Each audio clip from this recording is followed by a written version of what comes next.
It's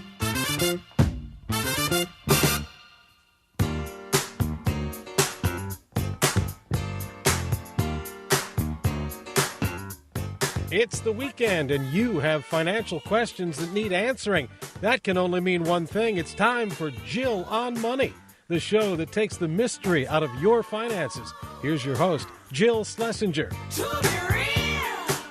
Welcome to Jill on Money. Hey, Mark, it is the New Year's resolution show. Can you believe it? For me, and for our Jewish listeners. Oh, just a little Rosh Hashanah humor for you all. Welcome to the program. This is where we take the mystery out of your financial life. I'm Jill Schlesinger, CBS News business analyst. I'm joined by Mark T., running the program, the executive producer of Jill on Money World. The world of Jill on Money, produced by Mark. If you've got a financial question, this is the program where we can help you out. Remember, I'm a CFP. I can do this. Certified financial planner. I'm even the senior CFP board ambassador. It's like for real, man. Mark, how's the new CFP class going for you? What are you doing this time? Oh, he's doing investments. So what did you do? You did financial planning, insurance, and now investments. A lot of standard deviation. You know what? As I've said many times, you really need to take 3 classes in college to prepare for any job in financial services. So don't be pre-business. You don't have to worry about that. What you can do is you can take economics, statistics, and accounting. Just one big, broad survey course in each of those 3. You're all set. And specifically, I would rank it as statistics 1, accounting 2, and even if you had to blow off economics, I'd rather you take art history and become a more well-rounded human being. We'll talk more about that and the value of a liberal arts education in an upcoming episode. All right, so what's going on this weekend, gang? You know it's football season. For those of us who are Jets fans here in the Northeast, I'd rather just be over. Do you know what? I almost would prefer they go winless at this point. I mean, they're 0-2, so they're on the road. But here they are going to play the Dolphins. It's going to be a complete embarrassment. And everyone's going to root for Miami because of the storm. I know it could be 0-3 by the time you're listening to this. It's unbelievable. Stink. All right, let's go take a call to take my mind off of this. It's Chris who's calling from Phoenix, Arizona. Chris, are you a football fan? Big time. Chicago Bears. Oh, the Bears. See, that's a real team. The Jets are not a real team. Mark says the Bears stink. Do they stink? The Bears are horrible. But they have had winning. That's part of their charm, though. Are you a White Sox or a Cubbies fan? Cubs, all the way, north side. Yeah. Okay. Well, I mean, you've done well, so that's good. You got that whole thing done. My wife showed me a video of me screaming in the living room while we were watching that game, the pivotal game to get them into the World Series yesterday. We laughed. Oh, see, it's nice to go back to that. Yeah. Oh, gosh. Well, I wish I were hosting a sports show because I do love sports. But this is a financial show. What can I do for you, sir? Well, I want your opinion on this. I'll just get personal here. My income is normally between $150,000 and $200,000 a year, but I had a windfall this year. I made on a special project. I made $875,000. Woo, baby! Ding, ding, ding! Yeah. I'm loving that windfall. Yeah. Okay. Yeah, and so I'm in a tax pickle, and I'm sure a lot of your listeners are. I thought this would be a relevant question for other people, to hear what you might suggest. I don't have any fancy deferred comp plans. So I'm kind of hanging out there. I've been watching, the potential changes to the tax code and whether it's going to be retroactive to this year and all that, blah, blah, blah. But what does somebody do, where I've got, and again, the old adage is if I have to pay tax, obviously I do, but if I have to pay, I'm in a win position, rather than making 150 to 200, which is my usual routine. So I'm glad for the windfall, but at the same time, it's a big chunk of money. It sure is. So right now, that money is going to be, in other words, you are a employee. This is not like you're not an independent contractor, right? I work for myself. I'm actually an attorney. I work for myself in Phoenix. Oh, wait a minute. I might have an idea for you. I'm not kidding. I just got so excited. So do you have employees yourself? Yes. How many? Just two. Are any of them related to you? Well, my daughter does work for me, yes. But Okay. She works in a part-time capacity. She's going to school, liberal arts. So of those two employees, those two full-time, are they full-time or is one of them your daughter working part-time? One's working part-time, one's full-time. The full-time one you want to keep around, right? You like this person?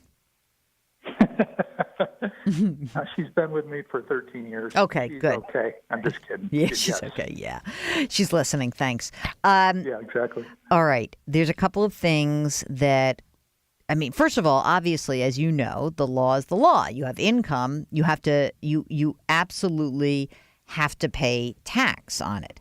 However, you are structured as what? A limited liability company or a professional corp company? How are you? What's your IRS structure? I'm a PLC, but I've taken an S corporation election, Okay. and I've been that way since 2004. Okay.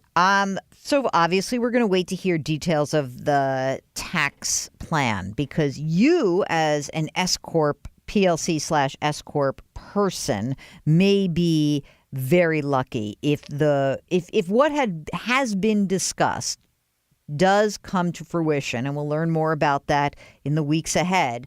That would mean that small S Corps and LLCs like you would have a lower tax rate. And this would be just about the most fabulous thing for you as you get this $875,000. However, I have one other idea for you that I want you to consider. Mark, how much time do I have before the break? Okay, so I have one more idea for you, and you ready for this great tease? You'll have to wait through the break to find out what that great idea is, at least to consider. So hang on the line, Chris, with your $875,000 windfall. And when we return, we're going to talk about an idea that could help Chris or anyone else listening there who is self-employed or has very few employees to consider. This is something that is it's awesome. It truly is awesome. So I'm gonna make you wait for it. So stand by, Chris. You are listening to Jill on Money, and this is the program that takes the mystery out of your financial life. And we love hearing windfall stories. It's most fun ever because it's like hitting the lottery without being the dope who has to play the lottery. Isn't that great? I mean, I know we all do it. Come on. Admit it. You know you do. Anyway, give us a call, 855-411-JILL. Send us an email. Ask Jill at jillonmoney.com. Stand by, Chris, from Phoenix. We're going to be right back with you. We'll be right back.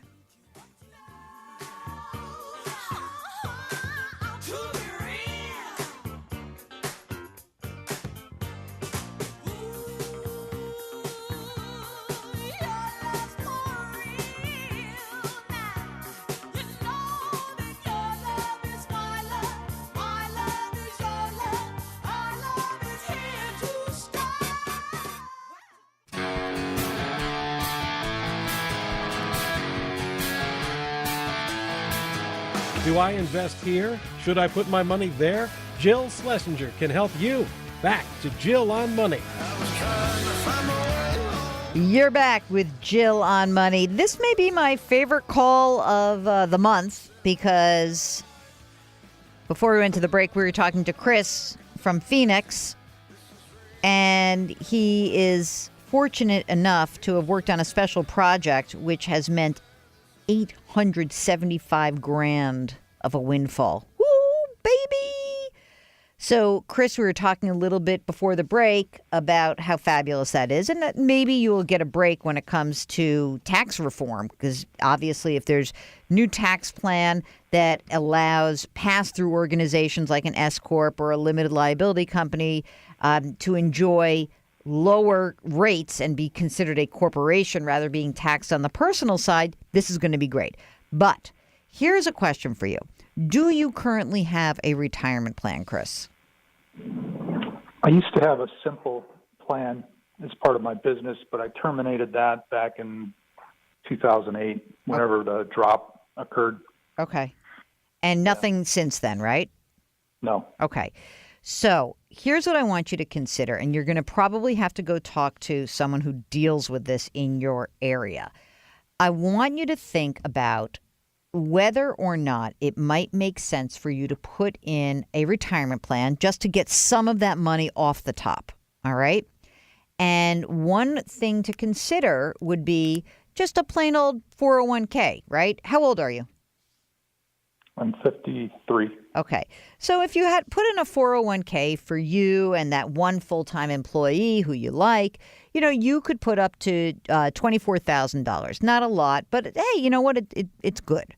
You could also create something called a SEP IRA, which allows you to put in $54,000, which would be pretty sweet for you. That would get that money off the top. But the real way to take a chunk of money off the top would be to talk to somebody who puts in defined benefit plans for individuals or small companies like you.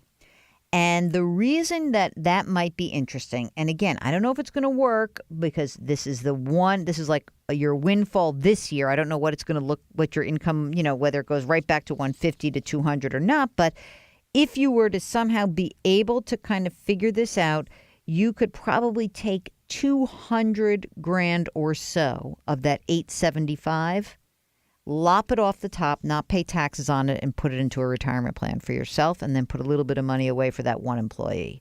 What would you think of that? It's better than the alternative, I guess.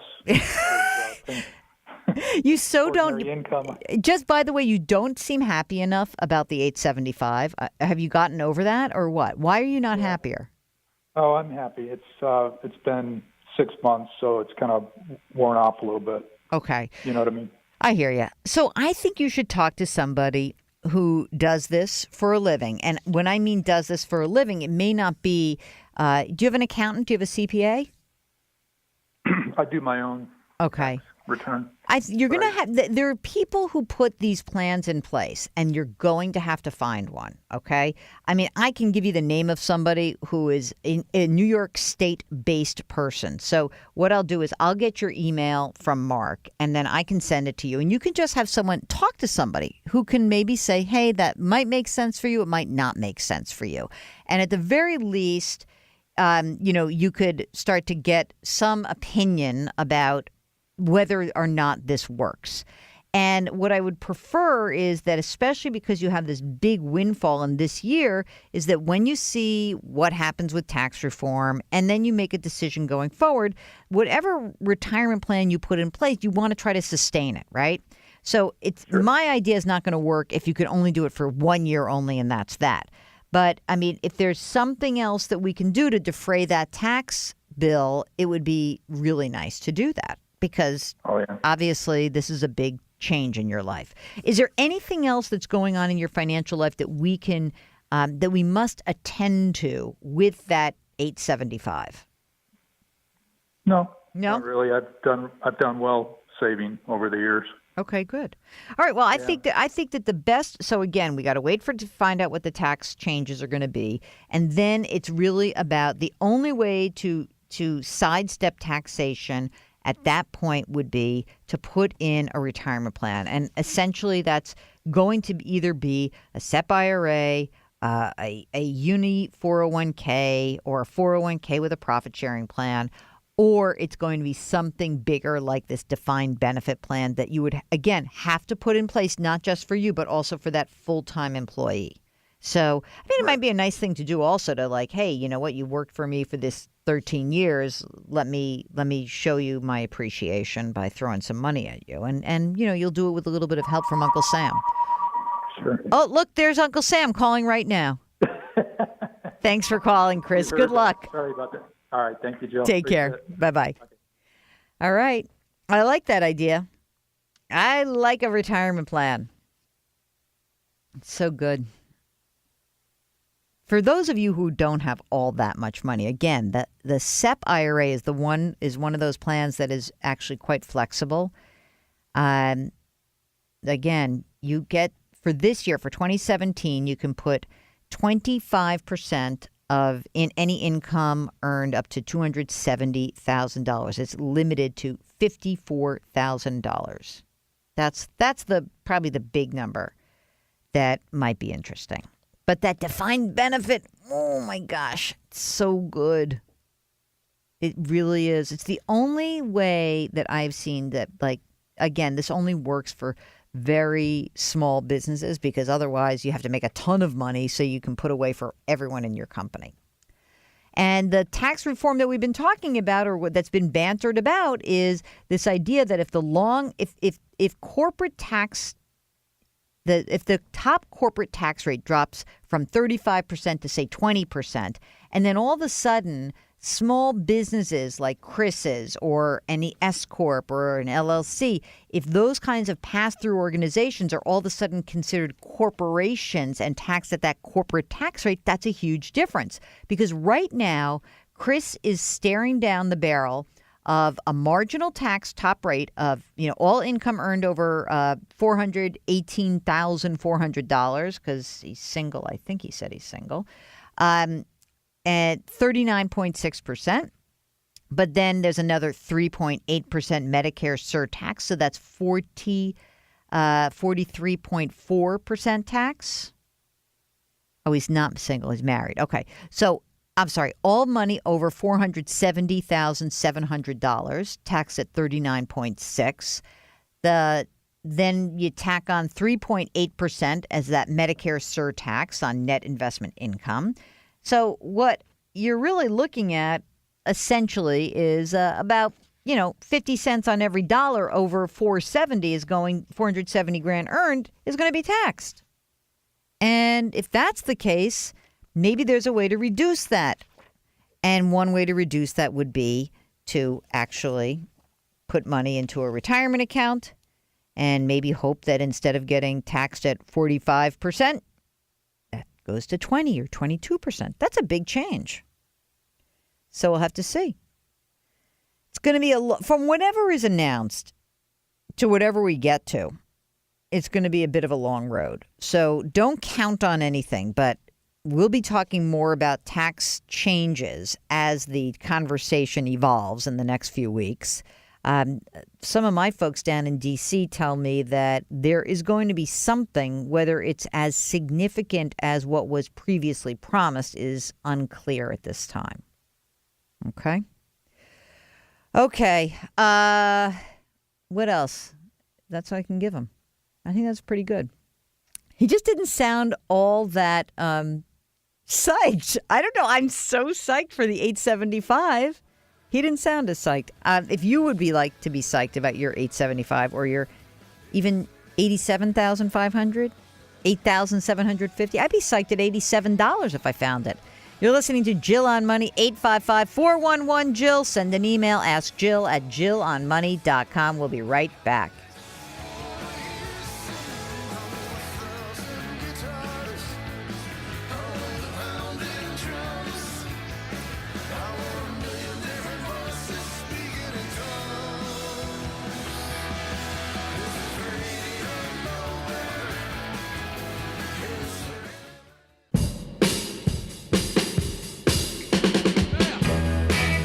Young, old, it doesn't matter. She's here to help you. Back to Jill on Money with Jill Schlesinger.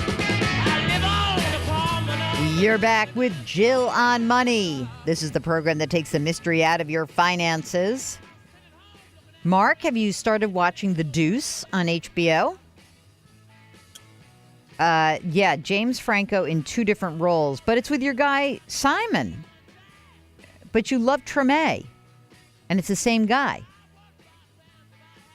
David Simon, right?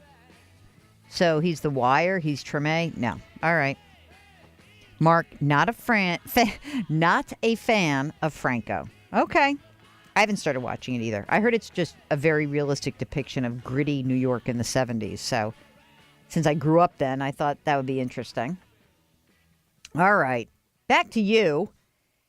If you've got a financial question, we would love to hear from you. 855-411-JILL. We'll get you on the air live. And you can always go to JillOnMoney.com to listen to past shows. If you miss any part of this one, we've got our nice link to the YouTube channel at the top of the site. So just check that out. And also you can check out our podcast, Better Off. You can get it on Apple, Stitcher, Google Play, SoundCloud, or anywhere else you find your favorite podcasts. That is what Carl did. Carl says, I started listening to your podcast while I tended to the yard. I'm a PE teacher. I need some tranquility after a tough year. Yard work and financial advice from you hit the spot. That's sweet. I really enjoyed so many of your episodes where I was able to use nuggets of wisdom throughout the day to reassure my own financial wisdom. After all the episodes, though, I am a bit worried. I'm nervous because I think my wife and I are doing something wrong. We have a 403B through AXA. I've done research and found that maybe this is a terrible idea because of high fees. I have found no one to say nice things about AXA. I signed up early, age 24, for a plan and never looked back. Now that I have some knowledge, what should I do? I contacted my advisor. I'm ready to set up a meeting with others that my school district allows, but what are my options? Can I just take my money and go somewhere else? What do I need to look at before making a decision? Please help, Jill. I value your opinion. I know I can trust your advice. Thanks, and keep on making the good stuff, Carl. Okay, so the 403B universe is a little bit more difficult sometimes because what will often happen is a bunch of advisors will sort of hone in on a school district and say, oh, use our stuff. And early on, this tended to be life insurance folks. And that's how you end up with a product like a variable annuity through AXA that's inside of this 403B. The good news is that if you were to just send me the list of your choices of what options there are, we could help you out. You can, in fact, just take your money and go somewhere else. You can take the money that's in that AXA contract and transfer it directly into another 403B account. Now, ideally, what you would do is you would actually find a much cheaper option. And it would be one, instead of having a variable annuity, it would be one where there were low-cost index funds. Or even if it were just low-cost, if it were a low-cost annuity, it would even be better. But until we know what your options are, I can't give you specific advice, except to know the most important thing you did is the actual right thing, meaning you started early and you saved, which is amazing. That's great. You are way ahead of the pack just by doing that. Next step, let's pick a better option for you, one that's cheaper. So send us whatever like mutual fund companies, insurance companies, just send us all of your choices and we will absolutely positively get back to you and tell you what your best option is. Okay? And that to me is kind of, like I said, you've done the hard work. Isn't that great? So good. I don't know. Mark thinks he's panicking. I don't think he's panicking. I think it's weird when you find out that you've done something that may not be in your own best interest. But how would you know? Gosh, it's really hard to tell the difference among all these different contracts. And you know what I've started to think about, Mark? I've been thinking that, it's not that people don't. They kind of have a sense that okay, this thing is right, I'm saving, it's great, but it's hard to look at that fine print. It really is. And if you and I were to just sort of be normal human beings and look at some of those insurance contracts or try to discern what the fee is for each of the funds inside of the variable, it's not easy. It really isn't. So I'm going to take you off the hook a little bit on that one, for real, because that's just tough to do. So, poor guy. AXA is a big insurance company. So, that's it. This is the point is that, all of these big companies, they have retirement accounts, and they go into these school systems, and, mostly they're variable annuities, and mostly they have a bunch of high fees, and, it's a drag. And again, I don't understand why these school systems aren't more responsible about it. I don't. I mean, they have a nice website. They've got retirement planning articles and videos about how to learn how to accelerate your retirement savings. You know how you don't accelerate your retirement savings? By paying 2 or 3% a year in fees to a big fat insurance company. That's how you can actually decelerate your savings. Oh, gosh. Once again, making friends with the insurance industry. I love insurance. I like annuities. But, I mean, can you make it more opaque, guys? Geez Louise. It is hard for people to understand the stuff you're selling. And if you're selling stuff based on obfuscation, murkiness, if you're really not being clear about how much things cost, and you're not giving people smarter alternatives, then you're going to lose business. So, theoretically, if these companies were simply to come through the front door and say, well, instead of charging you 2 or 3%, we're going to charge you 1% so we can be competitive with mutual funds and you have all these other options, great. But until then, let's find you some sweeter, cheaper options. You're listening to Jill on Money, 855-411-JILL, or send us an email, askjill@jillonmoney.com. We'll be right back.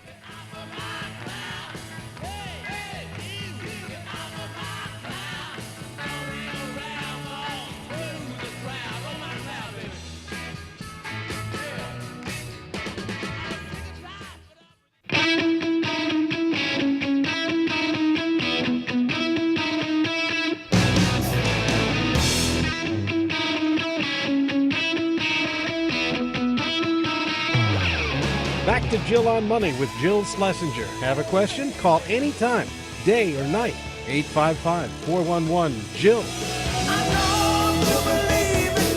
You're back with Jill on Money. If you've got a financial question, give us a holler, 855-411-JILL. Send us an email, askjill@jillonmoney.com. I just, every so often I run across some research that I think is interesting and I want to share with you, because we often will get questions from folks who are saying, hey, I'm planning on my retirement. I want to actually just be able to put money away for my kid. I don't want to fully fund retirement. I want to pay for college, and I'll just work longer. That's how I'll do it. I'll work longer. Okay. Sounds like a great idea. But then I'm reading in the Wall Street Journal about some really interesting research that shows, although you may want to work longer, you may not be able to. So check this out. So I mean, again, people say this all the time. Gallup poll earlier this year, about a third of the people surveyed said they plan to retire at age 68 or older. The Employee Benefit Research Institute, 38% say they expect to retire at age 70 and beyond. Federal Reserve did a study. 38% of surveyed adults age 60 and older said they plan to continue working in retirement. So that's our intent, right? We want to keep working. Sounds great. And I too, listen, I am that person. I want to keep working as long as I can. I had a grandfather who worked until he was 88.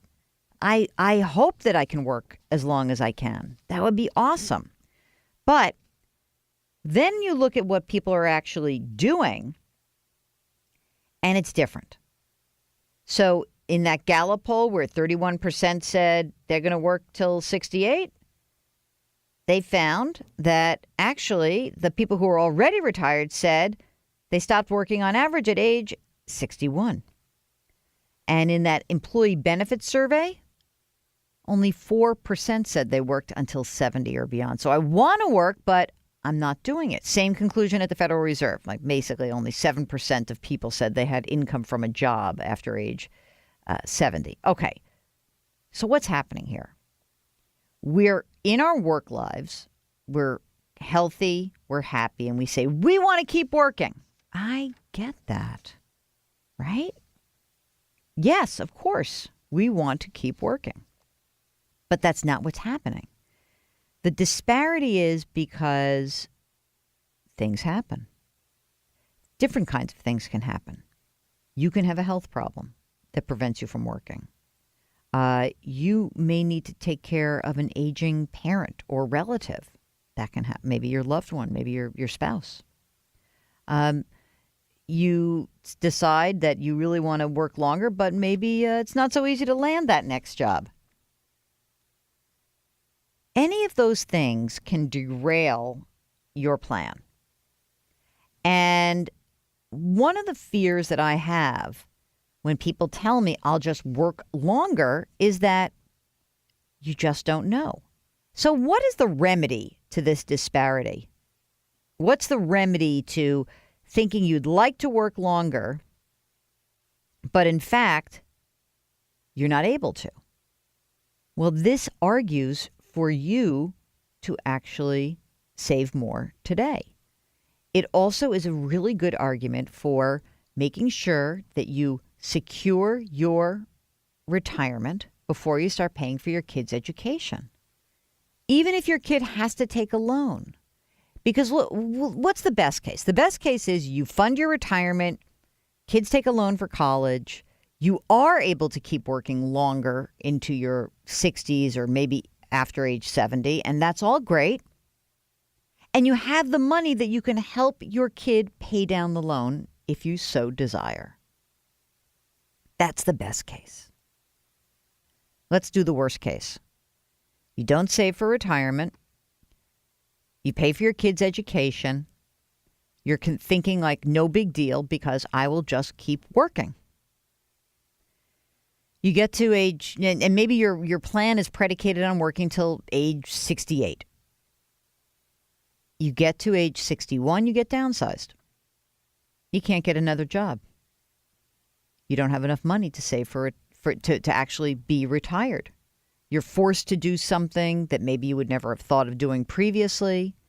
You are then really in a big bind because you can't afford the life you thought you were going to have. These are risks that we can actually mitigate. The way you can mitigate that risk is not to plan for the absolute best case scenario. I want you to be thinking more like, what's the likely scenario? And we now have evidence that despite the fact that more than a third of Americans think they're going to work longer, that's not happening. So let's plan on, I hope that happens. That would be great if it were to happen. But how do I protect me? How do I protect my family? How do I try to spread this finite amount of resources around? Take a more conservative approach. That's the way to do it. And if you do that, I think what you're left with is a lot more opportunity. And I love opportunity. All right, you're listening to Jill on Money. When we return, more of your questions. If you'd like to contact us, 855-411-JILL. Send us an email, askjill@jillonmoney.com. We'll be right back.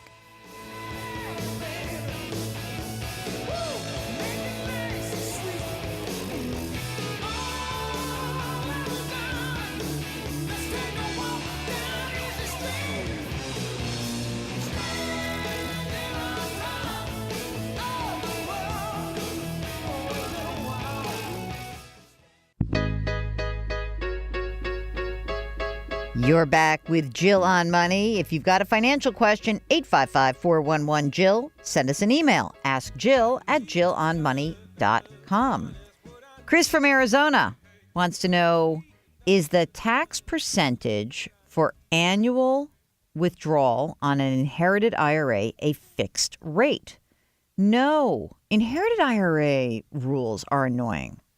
So, you can go onto the IRS website to look at it. But the deal is that you got to take distributions during your life. You're the beneficiary, right? And you pay tax at your own tax bracket on any distribution you take. Okay? if you inherit a Roth IRA, you don't have to pay taxes, right? But a regular traditional IRA, it's just at your own tax bracket. There's no way to really make that go away. So you usually have to do it during your lifetime. There's lots of rules about whether you could do it based on whether the person who died was collecting their minimum required distribution. Do you have to do it on their timetable, your timetable? But long story short, you're gonna pay the tax. It's a little bit of a pain in the neck, but that said, you were able to actually get this money. So that's the most important part that you should know. Very easy. If you are somebody who is thinking about your own estate planning, one thing to consider before you die. I mean, again, this is if you know how old you are and everything. But if you're in a lower tax bracket than your own kids, maybe you want to take the distributions from your own IRA, pay the tax at your lower bracket, and leave the kid the rest of the money.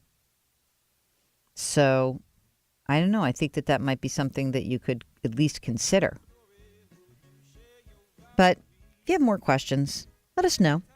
855-411-JILL. Send us an email. AskJill@JillOnMoney.com. And stay tuned.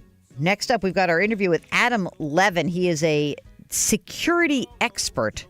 And boy, there's a lot of security problems after this Equifax data breach. So stay tuned. Jill on Money, 855-411-JILL. Send us an email. AskJill@JillOnMoney.com. We'll be right back.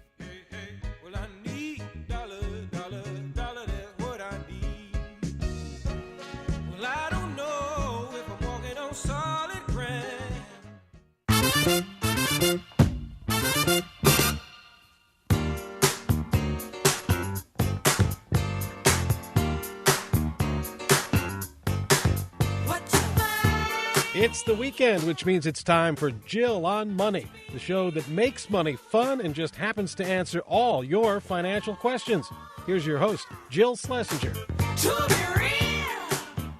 Welcome to Jill on Money. Well, I mean, by now the Equifax data breach is really sinking in. And maybe we should have always anticipated it.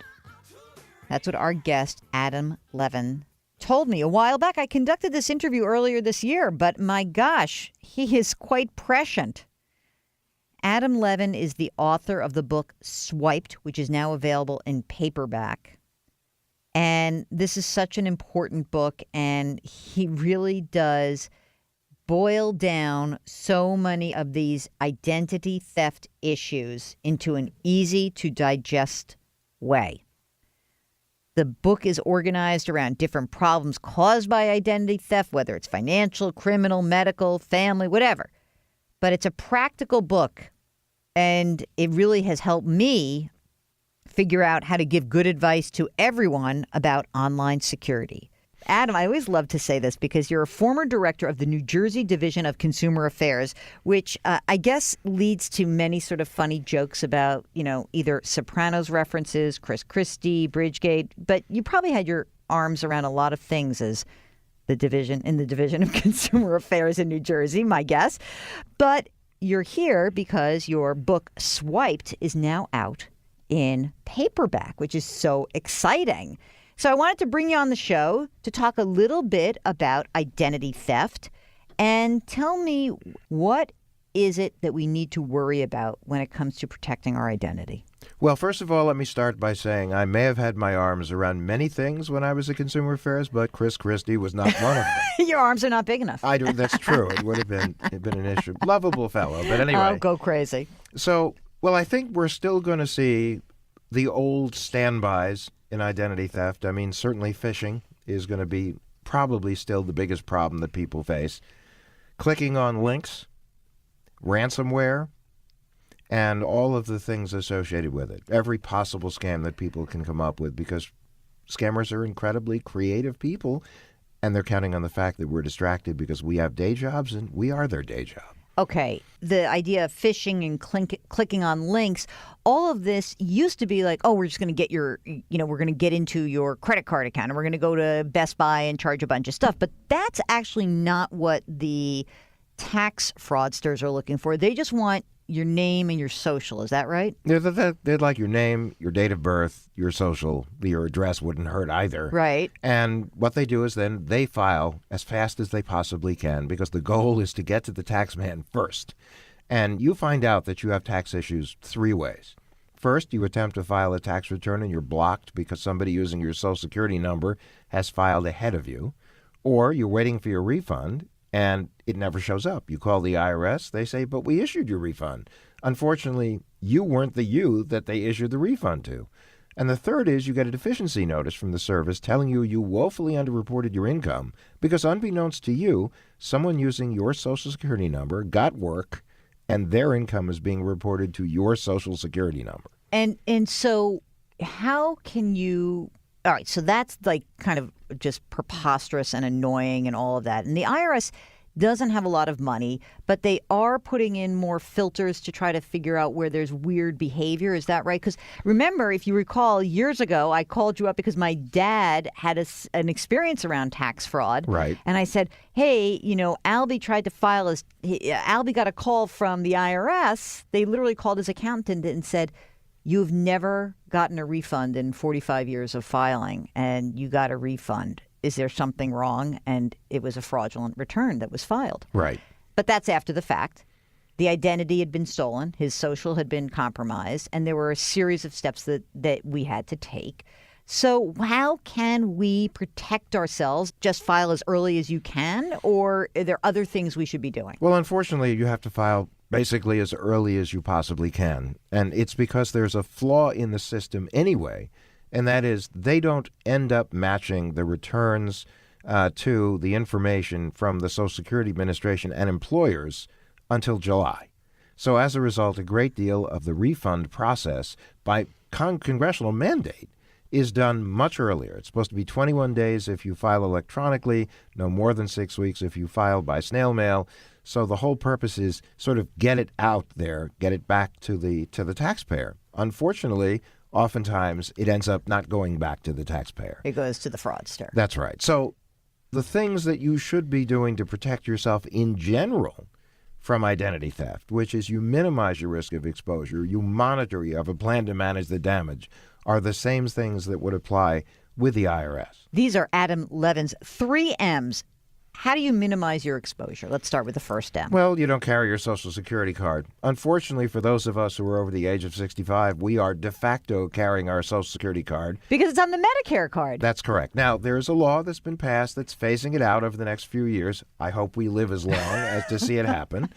So what I suggest to people is, unless you know you're going specifically to a medical provider that day, the way you deal with it is make a copy of your Medicare card, redact all but 1 or 2 numbers, and write on the back your emergency contact number, and make sure that person has your Medicaid or Medicare number. Oh, that's smart, because you know your social anyway. Right. So that's okay. But that in the smart. event that you fainted or you've had a heart attack and you're not conscious, at least they can have somebody they can call right away. Okay, so minimize. Don't carry your social around. Don't broadcast your Medicare card.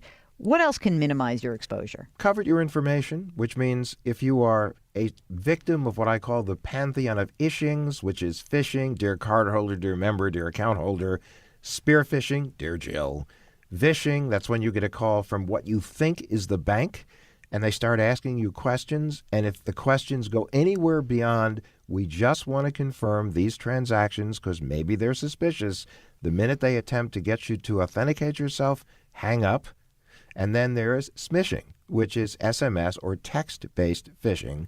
And that's where you get a text that says your account has been frozen. And the only way that you can thaw it is that you have to click on the link, go to a site, provide information that would re-authenticate you, and then they will thaw your account. Unfortunately, you are not thawing your account. You are basically freezing your life because these guys are going to come after you and destroy it. Oh, God. This is horrible. Okay, so when you're minimizing your exposure, it's also about, like as you said, protecting your identity, being careful not to click on links you don't recognize. Right. Remember that the IRS is not sending you a text message. And they're not calling you. And they're not calling you, exactly. Although with the new debt collector law, possibly so, but that's a while off. Yeah. But the other thing is never, the simple rule of thumb, never authenticate yourself to anyone who calls you. Go to the specific website, make the phone call to the organization.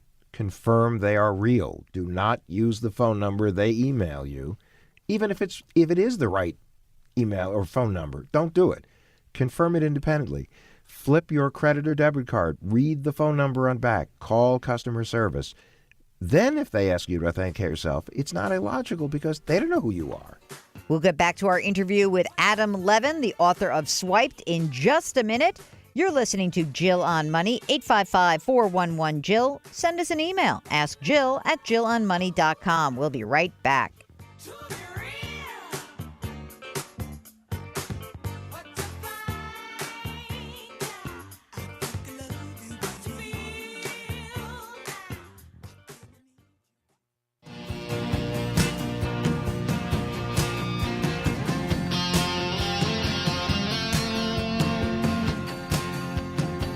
From rookie investors to savvy veterans, Jill Schlesinger is here to help you. Call now, 855-411-JILL, or email askjill at JillOnMoney.com. You're back with Jill on Money. You know, even before the Equifax data breach, I have really been trying to hammer home that managing your personal identity should just be part of what you are doing in your overall financial life. And oftentimes in our financial encounters with other professionals, we have a little healthy bit of skepticism. And somehow or other, we lose that when it comes to our online identity, our sharing in social media. Our guest, Adam Levin, has always said to me that there are a number of hackers that are out there. They're creative, they're determined, they can take pieces of your information from lots of different sources, and they can undermine your entire financial life. And what you need to protect yourself starts with a healthy dose of skepticism. And I think that that's actually kind of like be skeptical as your number one piece of advice. Like, just don't trust that someone's calling, emailing, texting you for any other reason except to get stuff from you, get something from you. To paraphrase Ronald Reagan, yes, never trust and always verify. I love that. And two-factor authentication is even better for you. Two-factor authentication is great. That's where examples, you start to log into a site. It says unfamiliar device. It will put up security questions. Incidentally, when you create security questions, lie about the answers. And or it will send a code to your cell phone, which you then have to enter in order to continue the logon.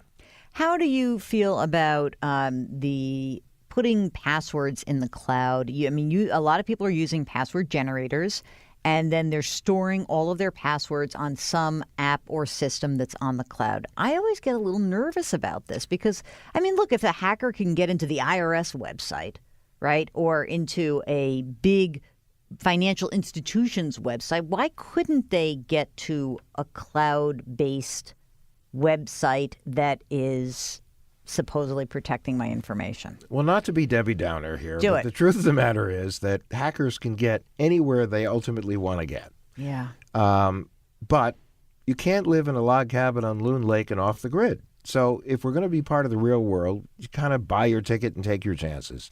Password generators, password managers are way better than we are. Now, you could also take your passwords, download them onto an encrypted thumb drive, but then you have to remember where you put the thumb drive. What about writing them down in my desk? Really bad idea. Why? Well, if someone's wandering by your desk and decides to take a No, not at my souvenir. work desk. What if your password is written down and it's in your house, your apartment, your dwelling? And I get it. If someone broke in, that's the same thing. But Well, they don't even have to break in because, first of all, I assume you trust your family. That's good. yeah. But remember that a lot of people float through your house, your apartment, wherever you live, Right. whether they are the cleaning crowd, whether they're visiting on the holidays, whether they are fixing something for Right. you. Point well taken. So, you never know. So unless you're going to keep them in a really secure location, like a safe, Right. don't do that. Okay. Now, you could put them in an encrypted thrown back, or you could create a passphrase. Now, example, but don't use it because this is the example everyone uses. 1, 2, 3. Well, no, the 1, 2, 3, 4, 5, 6, 7 was an Ashley Madison favorite. There you go. Password 1, 2, 3. That's right.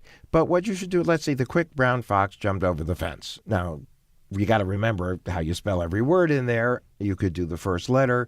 You could also put a couple letters in front to remind you of the website, some numbers in back. But that requires effort and that requires memory, where password managers really don't. And do you think that when you sort of are looking big picture about this, beyond minimizing your exposure and having strong passwords and two-factor authentication, your second M is monitor your accounts, which I think is sort of intriguing to me because I find that even when we learned about that Wells Fargo scam, that some of it was in the accounts, but not all of it. But a lot of people just don't look at their credit card accounts, their bank accounts. They don't look at the details. And I imagine that that's what you're talking about when you talk about monitoring your accounts. Well, it's a variety of things. You monitor your credit by going to annualcreditreport.com, getting a free copy of your credit report. Once a year, free. Once a year, free. Right. Come to sites like credit.com, Karma, Sesame, those sites where you get free scores. And that's important. They're updated frequently because if your score drops, could be an indicator of a number of things. You didn't pay your bill on time, you're using too much credit, or you're a victim of identity theft. Check your accounts on a daily basis. Some people say, I don't have the time. Fine. Then sign up for transactional monitoring alerts. They're offered by financial services institutions and credit card companies. They notify you anytime there's activity in your account. Since stolen cards are sold by zip code, you have a better shot of seeing a transaction that doesn't make sense than the bank. Then there's more sophisticated forms of monitoring that are available that you can buy that have even instant alerts that notify you the moment someone's attempting to open an account in your name. Okay, now let's presume the worst has happened. Something bad happens. And number 3, our third M, is manage the damage. Now, okay, so the first thing that happens, what do? You go to identitytheft.gov? What do you file a report? What if you think your identity is stolen? What's step 1? Step 1 is really go to the fraud department of a credit reporting company and put a fraud alert on your file, or do what you should have done before, which is freeze your credit. Okay. Now, you do that with each of the 3 bureaus. A fraud alert, you only need to go to 1. Police report, very important. You don't have one, it's a non-starter. Really? So you have to go and deal with that. You go to your local police and that's it? Go to your local police.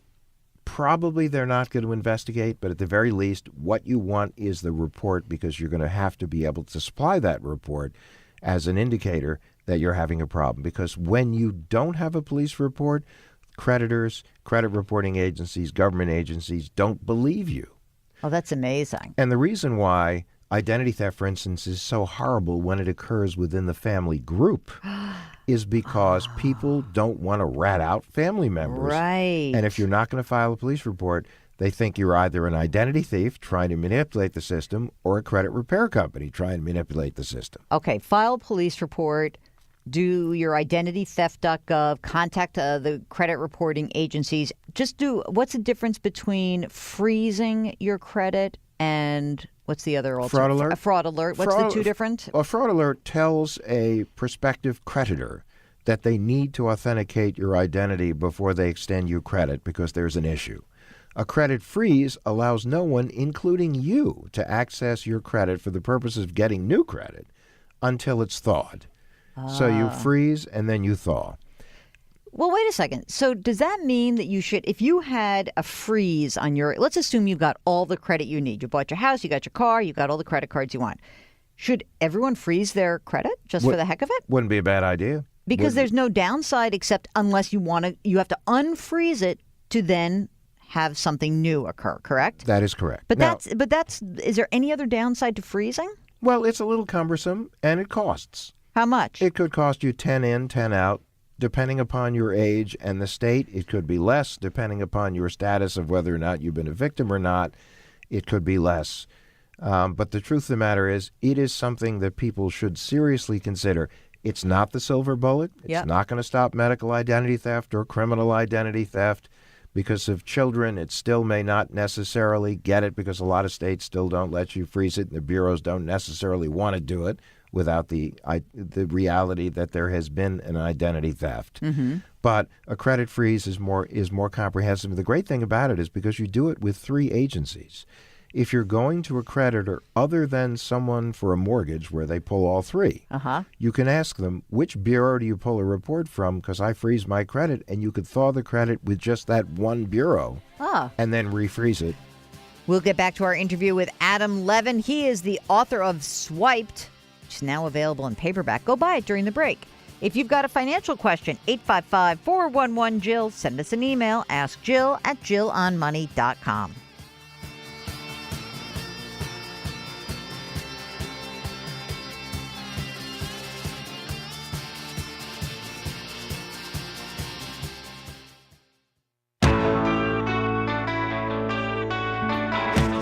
Young, old, it doesn't matter. She's here to help you. Back to Jill on Money with Jill Schlesinger. Friday night I crashed your party. You're back with Jill on Money. This is the program that takes the mystery out of your financial life. And we are talking about identity theft and security and best practices and all those things you hate to actually consider because it's a complete pain in the neck. Then again, so is cleaning up after that whole Equifax data breach, which is a nightmare. 143 million people, meaning that you've got better than 50-50 odds that you were hacked or that your information's out there, and that, by the way, it is likely to live on the dark web for some time to come. So with that information out there, and with your nutty kids sharing every single bit of their personal lives, and maybe by extension yours, that could mean that in addition to your general talk about money, which is right up there with like your sex and drugs talk, you will need to be talking to your kids about being a little bit smarter about identity and what they are sharing. That is what our guest, Adam Levin, says. Let's talk about you just mentioned it, child identity theft. This blew my mind when you first told me about it, that it's estimated that up to 400,000 children become victims of identity theft. How is this possible? Every year, yes. Every year. And not only that, but it is a fact now that 10% of all foster children become victims of identity theft because their data is on a card that's passed from family to family to family. Oh. And unfortunately, they're very, very exposed. There is nothing more delicious to an identity thief than the identity of a child because the Social Security number is pristine. There's been no activity. Kids are not checking their credit reports. Parents don't necessarily do anything about checking or protecting their children's credit. And as a thief, you could literally have a 17-year run until that child grows up and starts looking for, let's say, a college loan, their first car. Maybe they want to rent an apartment off campus, and they're going to run a credit report just because they want to know if there's an issue. So that's why it's so important to keep track of your child's credit. So when you're pulling your own credit at annualcreditreport.com, you should do it for each of your children's. Whichever kid has a social, you should pull it for that kid every year as well? Yeah, and assume that every child has a social. Yeah. This is pretty much what we do now because we have children as dependents on tax returns. Right. And by the way, this is a particularly wonderful thing for an identity thief when they're looking to do a false tax return or they're looking to get fraudulent refunds is they want those children's Social Security numbers. This is unbelievable. No, it really is. And you should go to Annual Credit Report. If they're below the age of 13, it's recommended you go directly to the credit reporting agency. Every one of the 3 on their websites has specific procedures that you use in order to confirm that you are the parent or the guardian and information they need about the child. And then one will actually create a report and freeze it. The other 2 want to actually have an indication there has been an identity theft before they freeze About 23 states permit a freezing for children's credit. So we have a bit of a way to go on that, but it is a big and growing issue and can devastate young people. Adam, so much of our lives is lived in social media. And I'm wondering where we are going wrong on social. And I'm not just talking about kids, but adults too. But what tips do you have for managing your identity, protecting yourself in light of the world being sort of open and connected via social media? Well, the real danger with social media is that we fling so much information out there about ourselves and our children that we are giving identity thieves the breadcrumbs they need in order to recreate us for the purpose of exploiting our identities. And that includes maybe some hints on passwords? Well, first of all, yes, because the problem is that oftentimes the answers to security questions or password information is included in facts about your lives, your favorite color, your dog, the street you grew up on, your high school mascot, where you went to high school, your mother's maiden name, your father's middle name. These are the kinds of things that people also look to get out of you on quizzes on social networking sites. And so when you're on social media, I understand that most people are, they'll be on Facebook. And I can't believe they have their birth date. A lot of people will say use the month and the day. Some people say don't put anything up there. Look, you've got young kids now. You're not going to be able to manage every single thing. So what is the message that we should give to our kids around this? The message we should give to our kids is, look, you, my son or daughter, can be a wise consumer and protect your identity. Or you can be a weapon of individual destruction as well as mass destruction in the household by clicking on links and giving away too much information. And even to the point of something as simple as look at your cell phone, your smartphone, go to location services and disable them. Because when you take digital photographs, if you haven't disabled location services, there is a code placed on your picture. And anyone who is relatively smart can figure out where it was taken and when it was taken. And for instance, young people love to go, here's my new car, here's my new watch, here's my new credit card. Some people actually do that. Here's my new piece of art. And what they don't realize is when that picture is posted and that geotag is on it, you are telling a thief where you live, where this valuable is, and effectively what they're going to need to haul it away. It's amazing. So, Adam, last question that I just want to get out of you, and that is there any way that we can expect that technology will work in consumers' favor or so that we get ahead of the fraudsters? Is there something that's going to happen? Is it going to be retina, thumbprints, this kind of thing? I mean, what is going on that will eventually help us out of this bind? Because it seems like we're always playing catch up to the bad guys. The more that we move toward biometric authentication, whether it be fingerprints, retinal scans, the actual beat of your heart, the flow of your blood, these are the kinds of things that they're working on so that we can more precisely identify an individual and make sure that each time that individual shows up, it's truly that individual with whom we are communicating. We'll get there. But it's really going to take a while because the bad guys are incredibly sophisticated, creative, and persistent. They're not going away. And frankly, we are their day job. Thanks so much to Adam Levin. Go get his book, Swiped: How to Protect Yourself in a World Full of Scammers, Phishers, and Identity Thieves. It's available in paperback. And if you've got a financial question, 855-411-JILL. Send us an email. Ask Jill at jillonmoney.com. We'll be right back.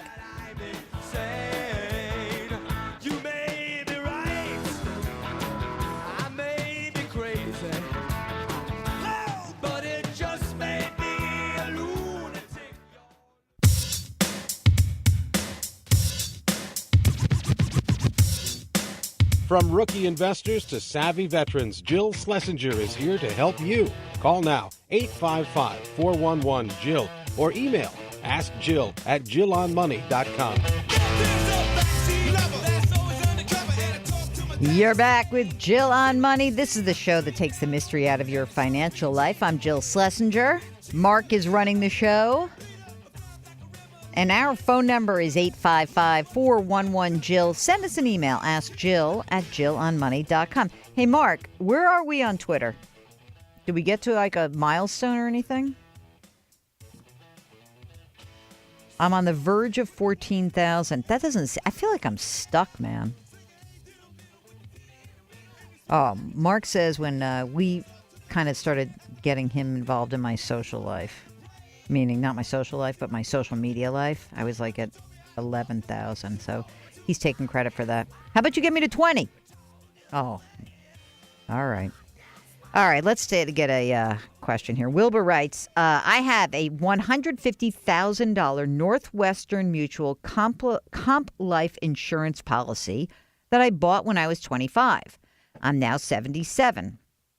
I started off paying $1,500 premiums annually, but for the past 15 years, the dividend of around $2,100 of the cash value of $72,000 has been paying for the premium. I think I'm at a critical age where the insurance company thinks that dying will become more of a probability. Well, I don't think that the insurance company thinks that. I think that actually it is a probability. As I approach 85 or 90, I know the protection will be there, but the cash value will be dwindling. My question to you is, at my age, do you think I should just leave the cash value insurance coverage alone and ride it out until I die? We are well off, and I don't need the insurance for death expenses. Do you think I should leave things alone? What would you do? I look forward to your columns because we seem to think alike. This is Wilbur in San Diego. Okay. This is such a hard one because at some point you're like, I've had it for this long. Why not? And if you said that you needed the cash value, and I don't know how much cash value is in there, I might just, pull the money out. But it doesn't sound like you need it. So, again, this is permanent life insurance. It's in place for your whole life. That's why they call it whole life insurance. But, you probably, like, if given my druthers, what I would love is that I could wind the clock back and that when you were 60, you could take the money out. But now, you don't want to blow the policy out. You probably have a tax liability because you've probably actually put more money in than the policy's worth. So I might just leave it alone, ride it out, and the cash value will dwindle, but the insurance will be in place, and it'll just add to your estate. Make sure that you have all of your estate planning documents. You're going to do that, right? That's important. Be sure that you do that. And then, of course, make sure that the beneficiary in the policy is whomever you want it to be, whether that's your spouse, your kids, whoever. It does make it a little bit easier. I just did a speaking engagement recently, and during the course of the speaking engagement, one of the things that I talked about was how it's really hard sometimes to get into these topics with your family. Listen to this email I got, by the way. Mark, you'll like this. Thank you so much for taking the time to give us your wonderful financial presentation. Numbers are still so scary for us. You always have a thoughtful and funny approach that even with the worst case of arithmophobia, we all feel more confident the next time we have to make decisions about our 401ks or anything else for that matter. I followed your advice about talking about the future with my parents. I got to use your session as a jumping off point to talk to my mother, who's a regular volunteer, and shared with her the comment you made about how talking about finances now, rather than trying to work through paperwork later, would give me a chance to mourn rather than grumble about all the paperwork I had to wade through. It seemed to make her think a little bit more about this, and I think that is a wonderful thing. I'm sure it will take several more conversations, but at least it got the ball rolling. You may be a miracle worker. Isn't that great? It's kind of fun. You know what? And so, like, having these conversations about life insurance, estate planning, whether it's with, whether you're talking about this stuff with, money and your kids, maybe it's money and your parents, money with your spouse, it's a process. It's a process. And you have to walk through that process. And know that, you know what? Some days it's going to feel like you're on the right track. Some days your mom or your kid's going to be a pain in the neck. I mean, to tell you, it is a tough topic. Money is concrete. All of our emotional stuff gets poured into that concrete thing. So I applaud everyone for taking the opportunity to talk to parents, to talk to kids, to talk to spouses, to talk to siblings. And just know that you're going to probably have to have more than one conversation. But it will be worth it. It really will be. So let's try that. Let's try conversations. The key to every good relationship, Mark. That's why we talk so much. That's why our relationship is so good. I bet you wish we talked a little less.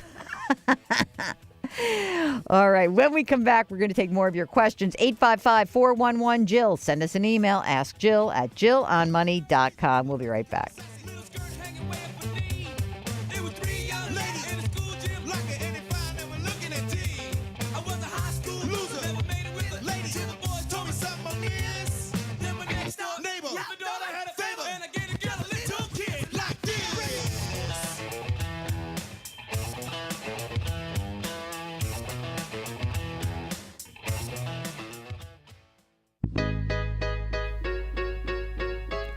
Thanks again to Adam Levin. Lock down that identity and be on guard, ladies and gentlemen. This is with us. I'm sorry. I wish I could tell you otherwise. But, you know, when I was growing up outside of New York, we used to leave our door wide open. And you know what? Then one day my dad came home and he says, there's a lot of crime in New York City. I think we should lock the front door. So we did. And not that there were any incidents, but we just did that. And what Adam is talking about, these are things you need to do. This is locking your front door.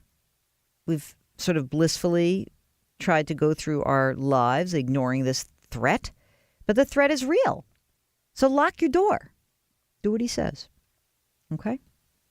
Let's do one last email before we close out the program. Pamela writes, due to an act of God, we had 2 homeowners insurance claims in this year. One involved a tree falling on our garage and fence. The second was hail damage to 2 garages and our home. The insurance company canceled us. Is this legal? I didn't know the answer to this, so I actually had to go figure it out. Yeah, it is. The most common reasons that your insurance might get canceled is because you do something stupid, like you don't pay your premiums, but also filing too many claims, having a bad credit score, owning aggressive pets, you have a pool. I mean, these are things that this is such a drag, but yeah. So when you look at those reasons, and if you're wondering, you know, what to do, you're going to have to just go out and shop it around. But those are the biggies. Those companies are required to notify you in advance of when they plan to cancel a policy. There are different laws. Check your states, but be aware. Yes, that can happen. I'm sorry it happened to you. All right, that's it. That's the show. Thanks again for listening. Tune in next week because it's going to be all about college financial aid. Yep, it's that time of year. Jill on Money, 855-411-JILL. Send us an email. Ask Jill at JillOnMoney.com. Say hi to Mark. He is the best producer in the world. We'll see you next week. Well, I don't know if I'm walking on sun.